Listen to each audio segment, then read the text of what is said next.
A igreja, uma grande caverna de Adulão, é o nosso tema de hoje. A igreja, uma grande caverna de Adulão. Para os mais novos na fé, para os que não conhecem o Velho Testamento, caverna de Adulão, o que é isso, pastor? Vamos ver agora, vamos lá? Palavra. 1 Samuel 22, do 1 ao 5. Quero você comigo lendo bem forte, igreja. Davi fugiu da cidade de Gate e foi para a caverna de Adulão. Quando seus irmãos e a família de seu pai souberam disso, foram até lá para encontrá-lo. Também se juntaram a ele todos os que estavam em dificuldades, os endividados e os descontentes, e ele se tornou o líder deles. Havia cerca de 400 homens com ele. De lá Davi foi para Mispá, em Moabe, e disse ao rei de Moabe: posso deixar meu pai e minha mãe virem para cá e ficarem contigo até que eu saiba o que Deus fará comigo? E assim ele os deixou com o rei de Moabe. E lá eles ficaram enquanto Davi permaneceu na fortaleza. Contudo, o profeta Gade disse a Davi: não fique na fortaleza, vá para Judá. Então Davi foi para a floresta de Herete. Amém? Que você esteja com o coração aberto para o que Deus tem a lhe dizer nessa noite. Continuamos em Davi, falando sobre Davi, discorrendo sobre Davi. E como de praxe, como de costume, Davi estava em fuga. Fuga do seu arqui-inimigo Saul. Outrora o seu rei, outrora o seu senhor, outrora o seu companheiro. O exílio de Davi duraria cerca de 10 anos. 10 anos, correndo para lá e para cá, a fim de salvar a sua vida. Ao fugir do palácio, primeiramente Davi vai para Ramá, encontrar-se com o profeta Samuel, seu mentor espiritual. Ele é descoberto pelos agentes de Saul, e de Ramá, Davi vai para o deserto, despedir-se do seu amigo Jonatas, filho do seu inimigo Saul. Do deserto, ele vai para Nob, encontrar-se com o sacerdote Aimeleque, no tabernáculo do Senhor. De Nob, ele vai para Gate, terra dos filisteus, inimigos dos israelitas, e ele vai pedir ajuda a Aquis, um rei pagão. E mais uma vez, ele foge, dessa vez para a caverna de Adulão. Quando contemplamos a vida de Davi nesse período, quando olhamos para ele durante esse tempo, nós percebemos que ele enfrenta inúmeras quedas. Cada vez mais ele degringola, ele rola ladeira abaixo, ribanceira abaixo. Mas é em Adulão, a caverna de Adulão, que Deus faz com que a sorte de Davi comece a mudar. Vários comentaristas bíblicos afirmam que a caverna de Adulão é um retrato simbólico daquilo que deve representar a igreja do Senhor Jesus. Em Adulão, no auge da sua angústia, em meio à sua fuga, Davi reencontrou forças e companhia, amizades sinceras para prosseguir em sua jornada, resistindo às investidas ferozes de Saul, seu inimigo. Uma pergunta: o que a caverna de Adulão tem a ver com a igreja de Jesus hoje? O que aconteceu dentro da caverna de Adulão, onde Davi foi encontrar refúgio, que deve acontecer comigo e com você nesse tempo presente, enquanto igreja de Cristo que nós somos? Nós vamos ver a partir de agora. Então quero que você lembre do tema: a igreja, uma grande caverna de Adulão. Peço a atenção de todos, ninguém ligado em celular, ninguém conversando, ninguém batendo papo, hora de atenção total para a palavra. Algumas verdades eu tenho para compartilhar com vocês, com base no texto que nós lemos, e a primeira verdade é a seguinte: assim como a caverna de Adulão, a igreja deve ser um local de acolhida para os abatidos de espírito. Vou repetir: assim como a caverna de Adulão, a igreja deve ser um local de acolhida para os abatidos de espírito. Olha o que diz o texto: Davi fugiu da cidade de Gate da terra dos filisteus e foi para onde, irmãos? A caverna de Adulão. Você já se sentiu realmente sem rumo e sem direção na vida? Em algum momento da sua vida, sem saber para onde ir, em decorrência de um problema que minou, que acabou com todas as suas forças e esperanças, sem ter uma única pessoa com quem você pudesse de fato contar, para lhe sustentar a alma, para lhe trazer um renovo? Uma das poucas lembranças que eu tenho da minha infância foi quando minha mamãe, altas horas da noite, teve uma briga muito feia com meu pai, a ponto de rolar uma séria agressão física entre ambos.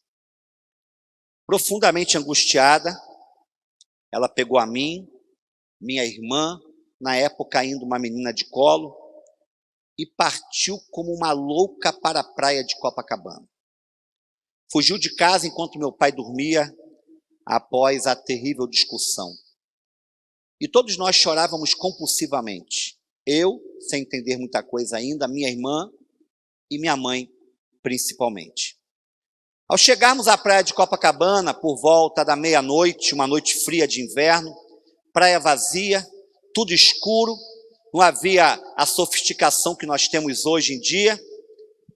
Ela andou conosco pelo famoso calçadão, quando em determinado ponto ela saiu do calçadão, desceu para a areia, aproximou-se do mar e foi entrando água adentro comigo, minha irmã no colo.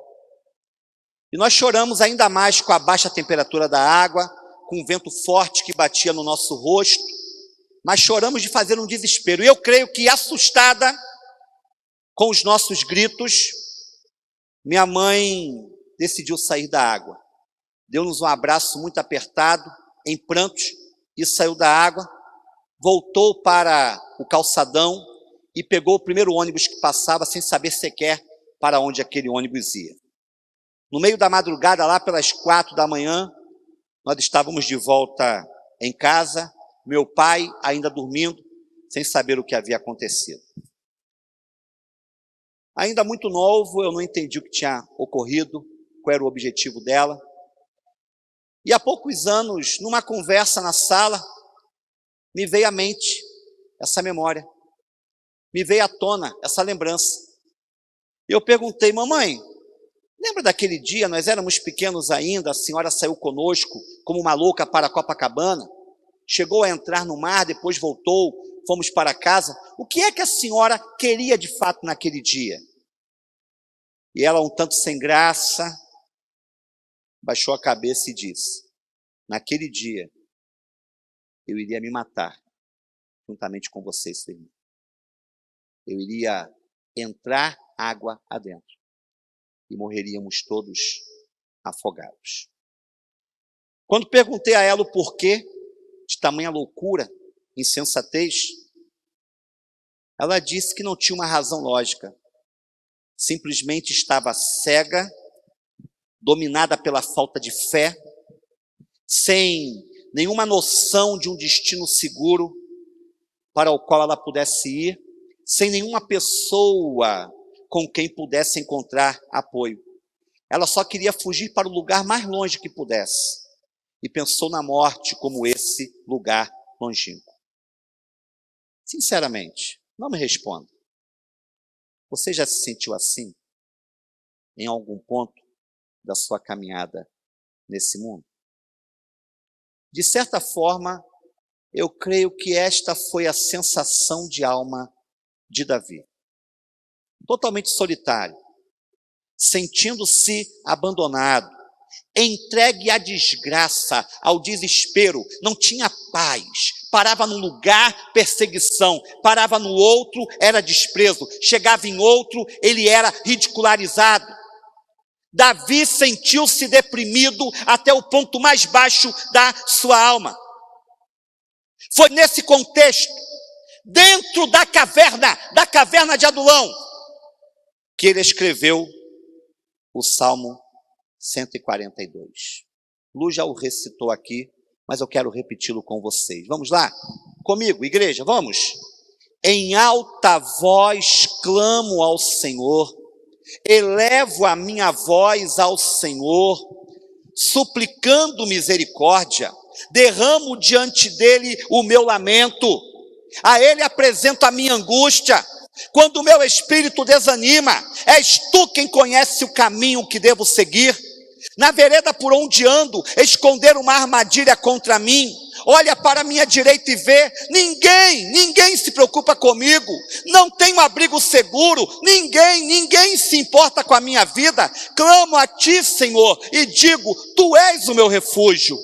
És tudo o que tenho na terra dos viventes, eu não tenho mais nada, disse Davi. Dá atenção ao meu clamor, pois estou muito abatido. Livra-me dos que me perseguem, pois são mais fortes do que eu. Liberta-me da prisão e renderei graças ao teu nome. Então os justos se reunirão à minha volta por causa da tua bondade para comigo. No auge da sua dor, da sua angústia, Davi foi inspirado pelo Espírito Santo de Deus para escrever estas palavras de um desabafo de alma, que pode muito bem ser o meu desabafo, que pode muito bem ser o seu desabafo também. Sua alma está como a de Davi? Seu coração se sente arrebentado, em frangalhos? Parece que ninguém mais se importa com você? Então eu quero lhe dizer que você está no lugar certo. Aqui, em meio à igreja de Jesus, em meio ao povo de Deus, é o seu lugar. Eu não estou falando, repito, desta construção física, deste templo imponente. Eu estou falando das pessoas que se encontram aqui. Estas pessoas, a igreja viva de Jesus, é o lugar para os abatidos de espírito. Assim como Davi buscou refúgio, conforto, segurança, na caverna de Adulão. Olha aí para o seu redor, olha um pouquinho, passa aí, olha aí para o seu redor, frente, trás.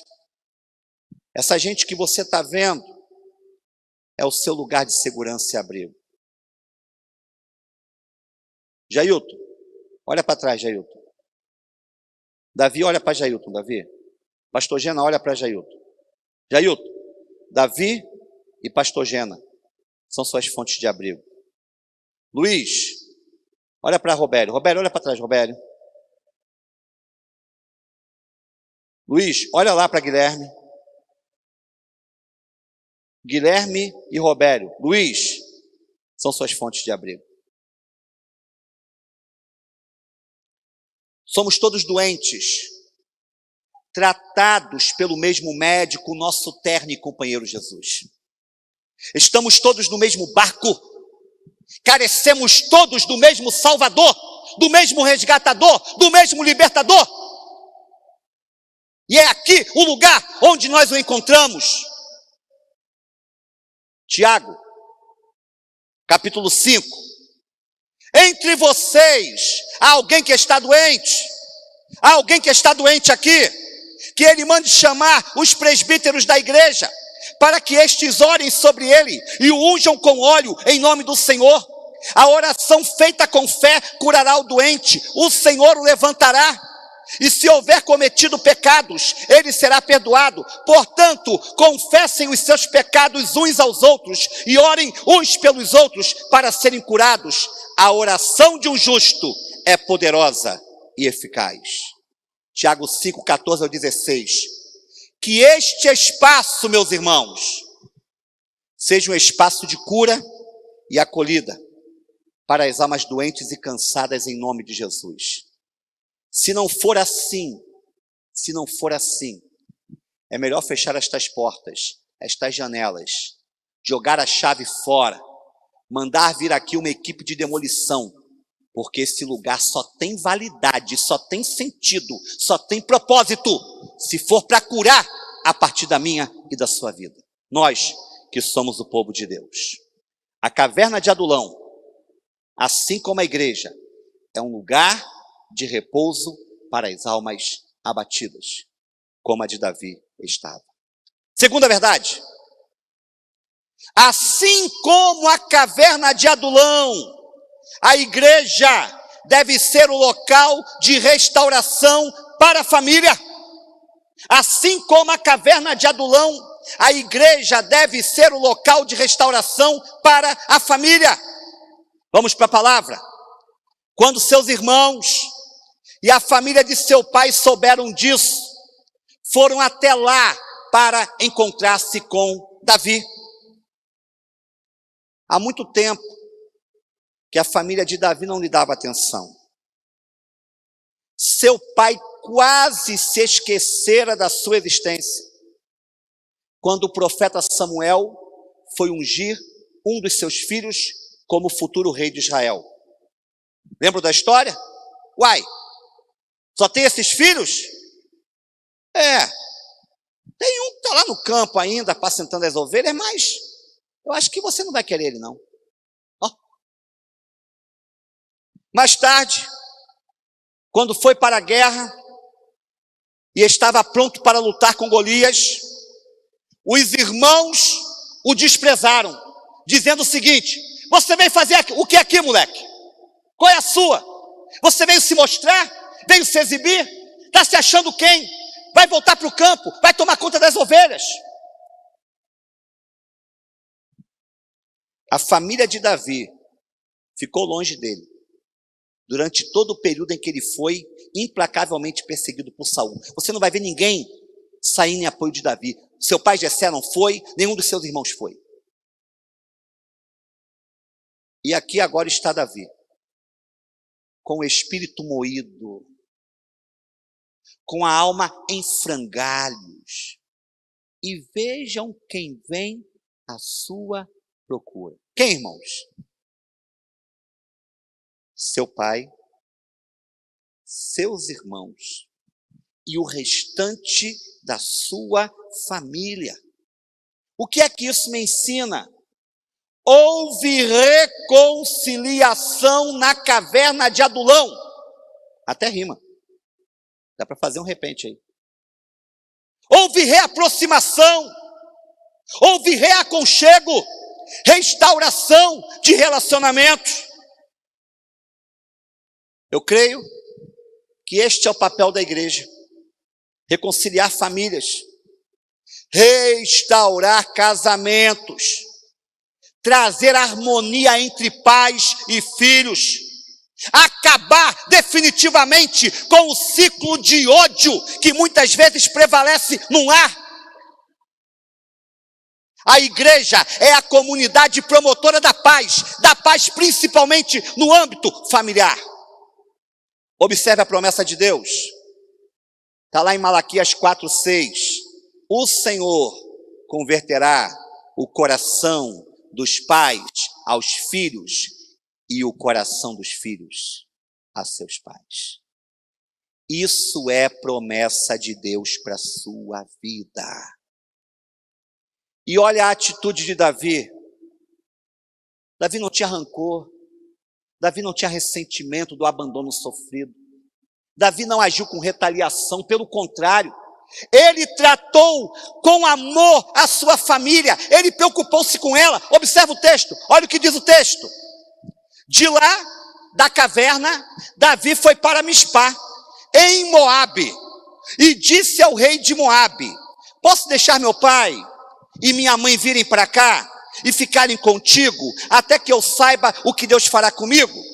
Resumindo, eu não sei o que me aguarda no futuro. Eu posso morrer a qualquer momento, e eu não quero que meu pai e minha mãe sofram a mesma má sorte que a minha. Ele foi ao rei de Moabe pedir asilo para os seus pais. E assim ele os deixou com o rei de Moabe, e lá eles ficaram enquanto Davi permaneceu na fortaleza, que era a caverna. Uma curiosidade, um pouquinho de cultura inútil, não está dentro do tema não. Por que Davi foi para Moabe?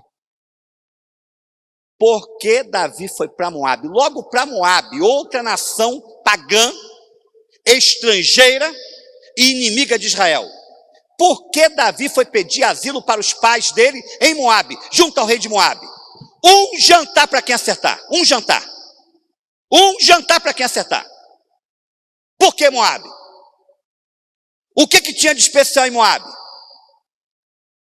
Um jantar para quem acertar. Dou-lhe uma, dou-lhe duas,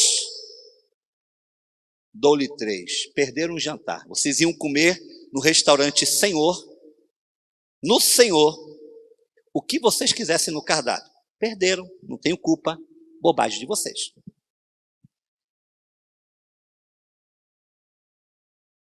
Em Moabe, quem havia habitado lá, quem era de lá, foi Ruth, bisavó de Davi.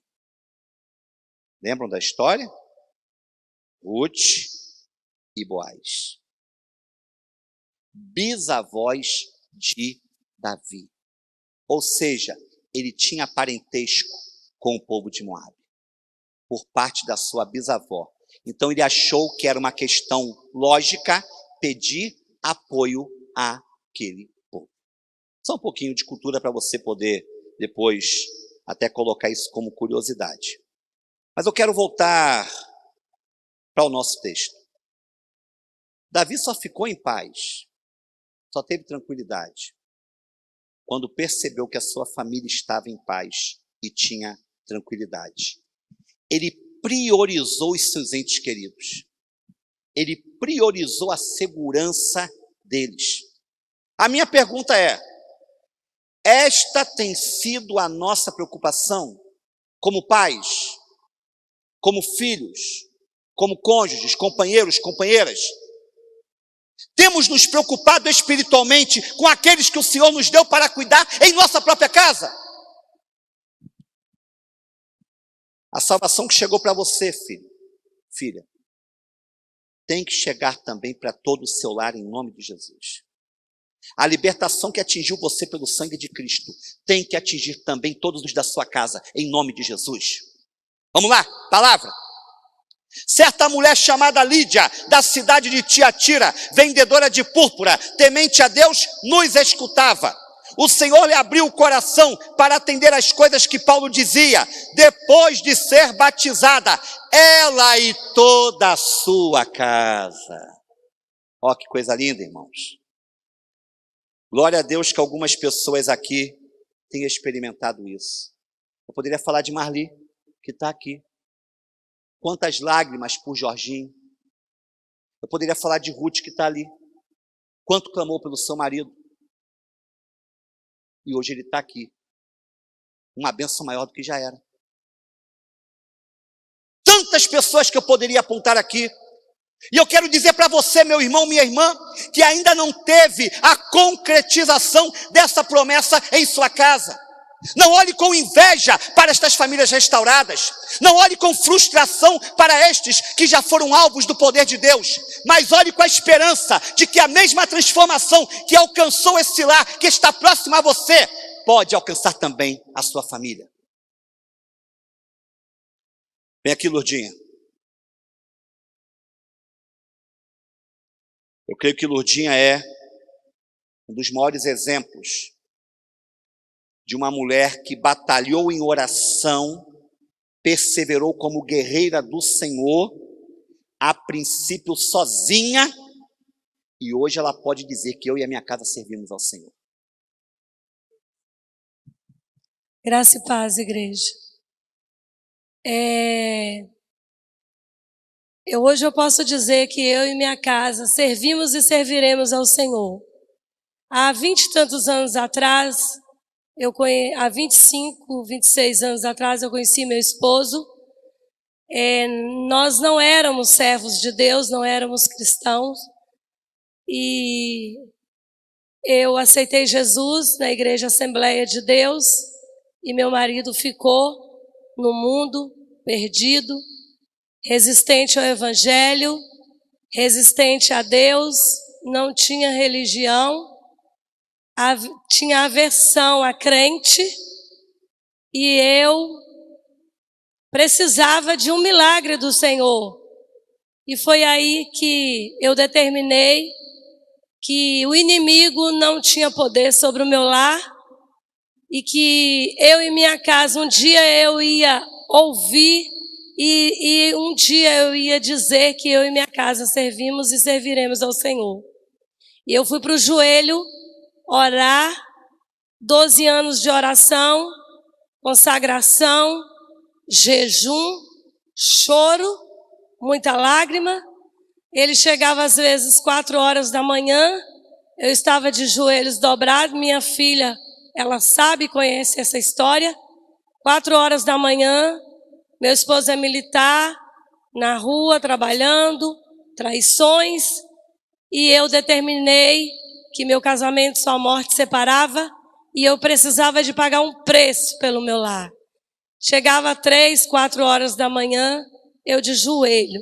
Não perguntava onde ele estava, nem com quem ele estava, porque eu sabia que Deus ia me dar a vitória. Foram 12 anos de muita luta, de perseverança. E um belo dia, ele foi convidado para esta igreja, eu lá na Assembleia. Oração, monte, jejum, consagração, muita luta, muita provação. E ele foi convidado para esta igreja, e eu lá na Assembleia. Ele participou uns 3 meses ouvindo a palavra. E um belo dia, Jesus fez um milagre. Salvou, transformou e libertou. Eu lá na Assembleia de Deus, crente pentecostal, pé roxo, sapatinho de fogo, glorificando, exaltando o nome do Senhor. E 2 anos ele ficou aqui, eu lá. Mas eu tinha que ter essa sabedoria, porque eu não podia estar lá e ele está aqui. Os meus filhos vieram com ele e eu lá sozinha. E ele disse que se eu não viesse para a igreja acompanhá-lo, ele sairia da presença do Senhor. E aquele dia eu chorei por sair daquela igreja e vim acompanhá-lo. E estamos aqui hoje para a glória de Deus. Mas em meio a essa caminhada, o meu esposo, ele começou a se esfriar espiritualmente. E eu disse: Jesus, eu quero meu marido andando lado a lado comigo. Eu não quero um marido telespectador de banco de igreja, de cadeira de igreja.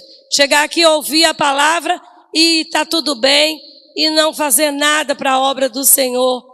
E comecei a orar e pedir ao Senhor uma transformação, que Ele voltasse ao primeiro amor. E foi quando Deus, esse trabalho do impacto radical, foi quando Deus, passei prova para ir para o impacto radical, porque Ele disse: se eu fosse, Ele sairia da igreja. Mas o Senhor fez a obra, e Ele foi, e nós fomos. E lá Ele foi restaurado, transformado, mais uma vez, porque lá ele chorou na presença do Senhor. E ele voltou do impacto radical, transformado, liberto, fortalecido no Senhor. E para a glória de Deus, o Senhor fez a obra na vida do meu filho Vinícius, que orei muitos anos pela salvação. E ele aceitou Jesus em Belo Horizonte, mas quando chegou aqui estava frio espiritualmente. Deus mandou lá para o impacto radical. Chegou transformado, liberto. Meu filho Mateus, frio, sentava na igreja só comigo e o pai. Não socializava com ninguém. Pagar preço na oração: Jesus transforma, tira essa timidez, liberta. Foi para o reset. Deus trouxe Mateus resetado. Mateus hoje socializa. Mateus hoje faz parte, já está doido para chegar ao reset de novo. E Tatiane, todos conhecem essa bênção, que eu posso dizer que é uma bênção, nunca nos deu trabalho, está sempre presente nas coisas do Senhor. Então, Deus fez um milagre na nossa vida. Hoje eu posso dizer como Josué diz: porém, se vocês quiserem servir outros deuses, que você sirva. Mas, porém, eu e minha casa serviremos o Senhor. E se um dia passar na minha mente, sair da presença do Senhor, que Deus me retire dessa terra antes que eu perca a minha salvação. Porque eu posso dizer que o meu lar é uma bênção, a minha família é uma bênção. E Deus nos deu um neto também de presente o ano passado. Tudo é bênção. E se alguém aqui perguntar para o meu esposo o que a sua esposa representa para você, ele vai dizer: a melhor mulher do mundo, é a mulher mais bonita do mundo, é a mulher mais crente do mundo, é a mulher que mais ora no mundo. É isso que vocês vão ouvir, porque ele sabe do preço que eu paguei. Jogava um futebol que só Jesus para ter misericórdia. Jesus, faz esse joelho dele doer e tira esse homem desse futebol. E Jesus fez. Nunca mais jogou futebol, para a glória de Deus. Porque se jogar o joelho dói. Ele disse: você não está orando para Jesus me matar, não. Estou orando para Jesus te salvar, te transformar. O meu lar é um lar de bênção, o meu lar é um lar de paz, o meu lar é um lar de harmonia, o meu lar é um lar de alegria, um lar de felicidade. E eu falei hoje com Deus: Senhor, o que eu tenho a te dizer? Eu tenho a dizer: grandes coisas o Senhor fez por nós. É por isso que nós estamos alegres. É por isso que nós somos alegres. Vale a pena. Este lugar é lugar de vitória, é lugar de bênção, é lugar de cura, é lugar de tratamento, é lugar de libertação, é lugar de salvação. Mas pague o preço. E você que ainda não tem o seu lar salvo, se você crer e você pagar o preço, você verás a glória de Deus. E você dirá a todo o povo que eu e minha casa serviremos ao Senhor. E eu louvo a Deus por tudo que Ele tem feito no meu lar e na minha vida. Eu convivo, tenho tido a bênção de conviver bem de perto dessa família e sei que o que a irmã Ludinha falou não foi de boca para fora. Ela de fato tem um lar agraciado e abençoado. Lar esse que cada um aqui pode ter também para a glória de Deus. Não acabei não. Segura tua onda aí. Está acostumado a acabar 8h30, 8h40? Segura tua onda aí. Terceira e última verdade. Tá? Eu descobri que tem uma igreja chamada Caverna de Adulão. Sabia disso, pastor Jailson? Olha lá. Tem uma igreja chamada Caverna de Adulão. É o nome dela. Olha que coisa, né? Hein, pastor Luzinaldo? Sabia dessa? A última verdade da noite é a seguinte. Assim como a Caverna de Adulão, a igreja é local de gente complicada a ser curada. Eu não sou complicado, mas talvez você seja, né? Então, aqui é o seu lugar. Vamos juntos, novamente? O terceiro ponto aí. Assim como a Caverna de Adulão, a igreja é local de gente complicada ser curada. Se assim não fosse, eu não estaria aqui hoje pregando para vocês. Eu sou difícil, meus irmãos. Pergunte para minha mulher. Eu sou muito difícil. Vamos para a palavra? Comigo. Também se juntaram a ele todos os que estavam em quê? Dificuldades. Mas quem? Os endividados. E os? Meu Deus do céu, que exército, hein? E ele se tornou o líder deles. Havia cerca de 400 homens com ele. Tem alguém aqui que se encaixa nesse quadro aí? Tem alguém aqui em dificuldade? Tem alguém aqui endividado? Tem alguém aqui descontente? Pode ir para a Caverna de Adulão, lá é o seu lugar. Pode ir para lá. Que grupo, hein, irmãos, que foi ao encontro de Davi? Que companheiros ele ganhou para a sua jornada? Segundo o texto, juntaram-se a ele todos os que estavam em dificuldades. No hebraico, a língua do Velho Testamento, essa expressão em dificuldades significa sob estresse, em grande aperto de alma. Também tínhamos ali os endividados. No hebraico, significa aqueles que tinham tomado dinheiro a juros, aqueles que estavam devendo dinheiro a agiotas, fugiram.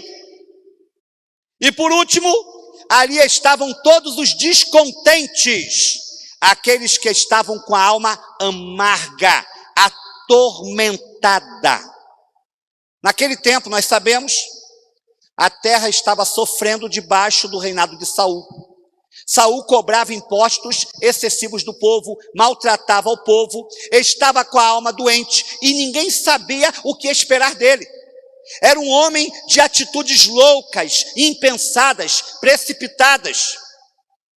Aqueles 400, então, foram buscar apoio em quem, irmãos? Em quem? Davi. Foi esse o grupo que Deus deu a Davi para recomeçar a sua vida, para sair do fundo do poço que ele se encontrava. Gente sem classe, de um nível baixo socialmente falando, gente sem pedigree social, gente sem estirpe. Pense comigo. Já é bastante desagradável ficar sozinho, num ambiente escuro, mal cheiroso, úmido, numa caverna, sentindo-se um verme. Pior é ver mais 400 vermes arrastando-se para junto de você. Desgraça pouca é bobagem, como diz o ditado.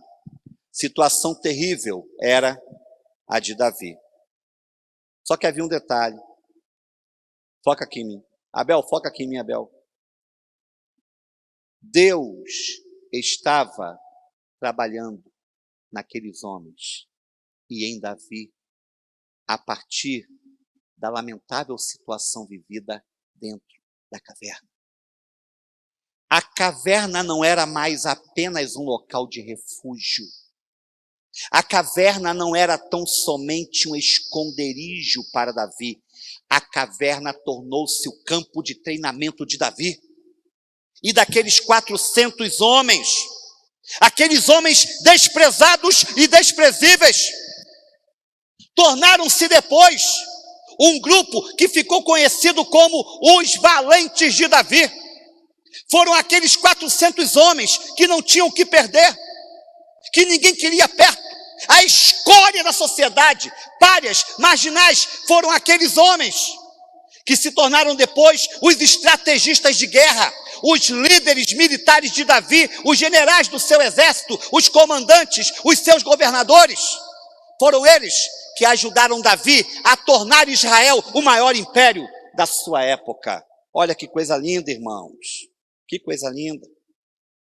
Davi, pelo seu contato, pelo seu discipulado, investiu naqueles homens, modificou os seus hábitos negativos, deu ordem, disciplina, propósito, direção para cada um deles. Eles não tinham onde cair mortos, mas saíram daquela caverna e prosseguiram por anos ao lado de Davi e se tornaram homens qualificados socialmente. Eu entendo, irmãos, que é assim que tem que acontecer na igreja do Senhor Jesus. É assim.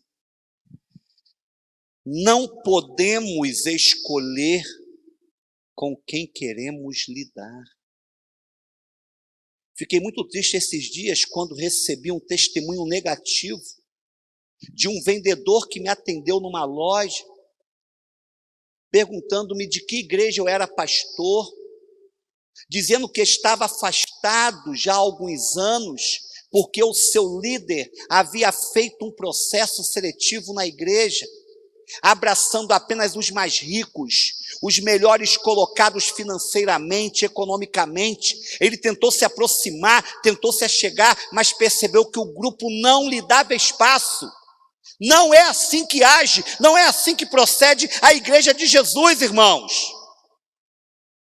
Não podemos avaliar as pessoas pelas roupas que usam, pelos carros que dirigem, pelo grau de formação intelectual, para depois então decidirmos se vale a pena ou não investirmos nelas.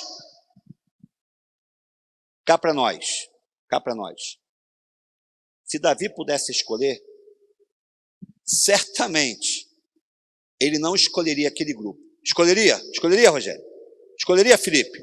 Hein, Max? Aqueles 400 pangarés?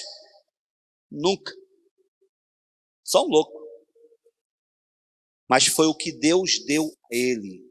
E ele aceitou o desafio de cuidar daquela gente. Igreja Batista Memorial, meus amados, Observem uma coisa, por favor, em nome de Jesus. Deus está nos dando um povo. Só não vê isso quem não quer ver. Só não enxerga isso quem não quer enxergar. Você já reparou que no domingo à noite você não conhece mais ninguém da igreja? Já repararam isso já? Se a pessoa ficar 3 meses sem aparecer na igreja, ela vai se sentir numa torre de Babel. Olha aqui, está David do meu lado em Midian. Você conhece David de Midian? David e Midian já estão vindo à igreja um mês, David. 3 semanas. Encontrei com David de Midian. Eu falei, quem convidou vocês? Ninguém. Não foi isso, David? Viemos porque queremos vir. Vamos passar a frequentar aqui agora. E David de Midian não tem nenhum passado evangélico. Tem, David? Tem, Midian? Mas tem 2 nomes bíblicos aí, fortes aí. É Deus quem chama. É Deus quem escolhe. É Deus quem traz para o nosso meio. E a nossa função é qual? É cuidar, irmãos. É chegar junto. É se aproximar. Nós ficamos muitas vezes no nosso reduto, na nossa zona de conforto, no nosso gueto, na nossa panelinha, porque é bom. É claro, é maravilhoso lidar com quem a gente já conhece há algum tempo. É maravilhoso estar com quem nos conhece, sabe dos nossos melhores e piores quesitos. Mas a vida é um desafio. E o gosto da vida está em desbravar novos campos de conhecimento, a começar pelas pessoas que Deus coloca diante de nós. Tem gente aqui para você cuidar. Tem gente aqui para você se importar. Tem gente aqui para você chegar junto. Sai dessa vidinha miserável que você vive.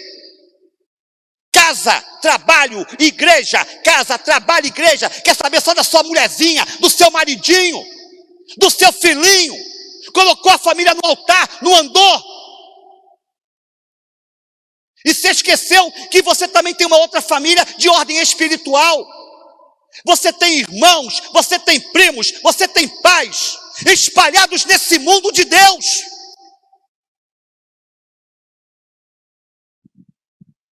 Se não abrirmos os nossos olhos e não formos receptivos, como Davi àquela gente, o Senhor não vai abençoar a nossa igreja. Não vai. Vamos ficar fazendo evento aqui, ali, impacto radical, que nem um louco indo distribuir cobertor para um lado e para o outro, mas não vai acontecer nada. Se não tivermos um coração aberto para cuidar dos outros que o Senhor tem mandado para o nosso meio.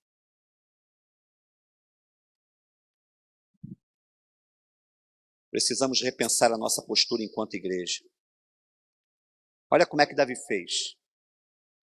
Na caverna, Davi compôs o Salmo 142.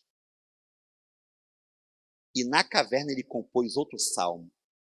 Salmo 34. Sabia disso? Salmo 34. Logo após aqueles 400 homens terem chegado, Davi compôs o Salmo 34.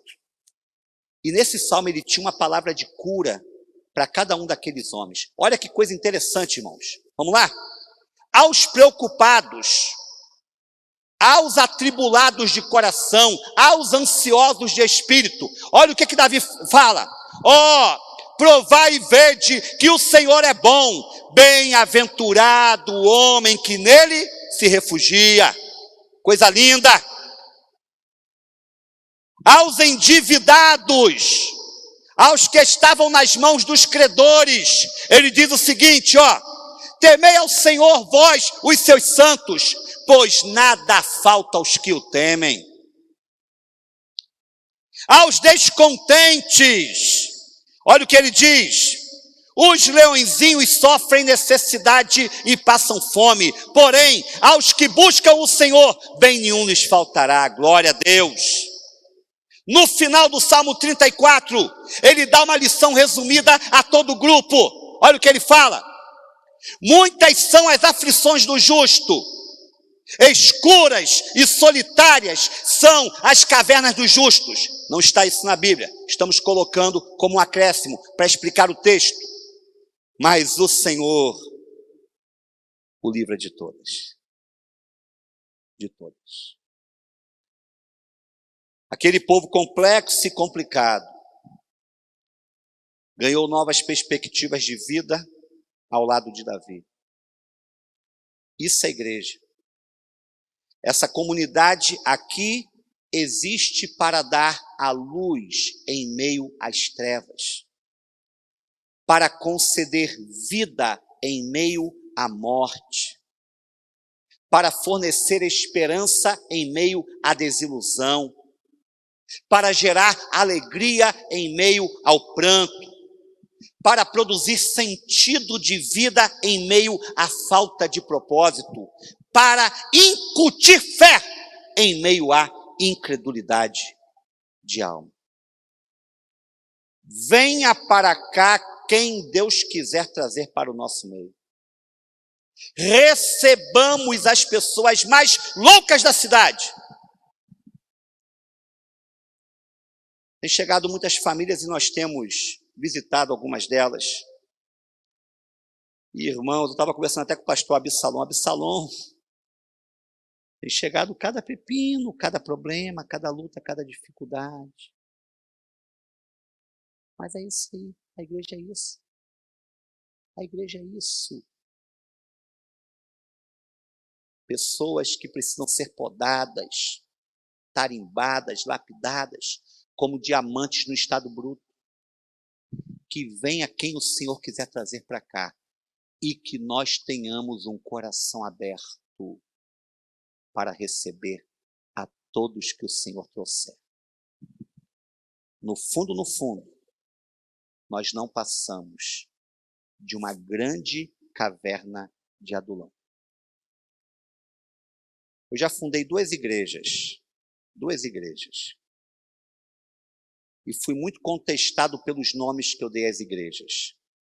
Comunidade Batista Esperança. Na época, os batistas nem quiseram aceitar o concílio de uma delas porque o nome comunidade para eles era anormal. E eu tive que na Bíblia explicar para eles que comunidade é uma igreja. É um grupo de pessoas.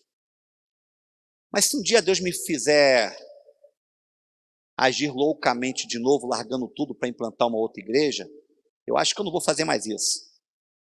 Mas se um dia Ele fizer, eu já sei o nome da minha igreja. Igreja Batista Caverna de Adulão.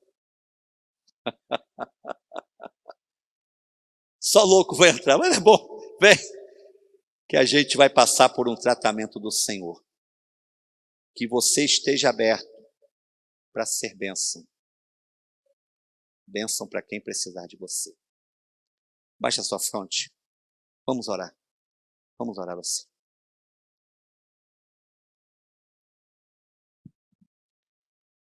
Eu quero te apresentar, Deus, cada coração, cada vida aqui. Cada pessoa que já faz parte dessa comunidade. Cada pessoa que ainda não faz parte dessa comunidade, que está aqui, presente, ou nos assistindo em casa. A minha oração, Deus, é que seja sobre todos o teu amor, a tua misericórdia, a tua compaixão, a tua graça. Cura-nos das mazelas que nós trazemos em nossa alma, Senhor. Restaura-nos da dor que muitas vezes carregamos conosco. Livra-nos das ansiedades, dos temores. Que aqui em meio ao teu povo, em meio à tua igreja, possamos encontrar restabelecimento para o nosso coração. E que todo tipo de preconceito caia por terra, Deus. De distanciamento, de tentativa de cuidarmos apenas dos certinhos, dos santos, dos ajustados. Que isso seja definitivamente sepultado como prática da tua igreja, Senhor. Por favor, Deus, ajuda-nos a irmos ao encontro de quem não se parece conosco, de quem pensa diferente de nós, de quem age de modo contrário aos nossos costumes evangélicos.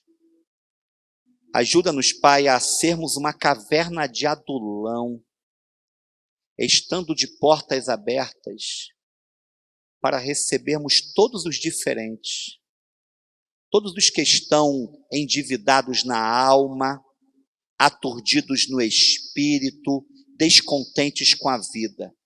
E que aqui, pela atuação liberal do teu Espírito, haja renovo e restauração, para a glória do teu nome, para louvor da tua face, para a edificação da tua igreja.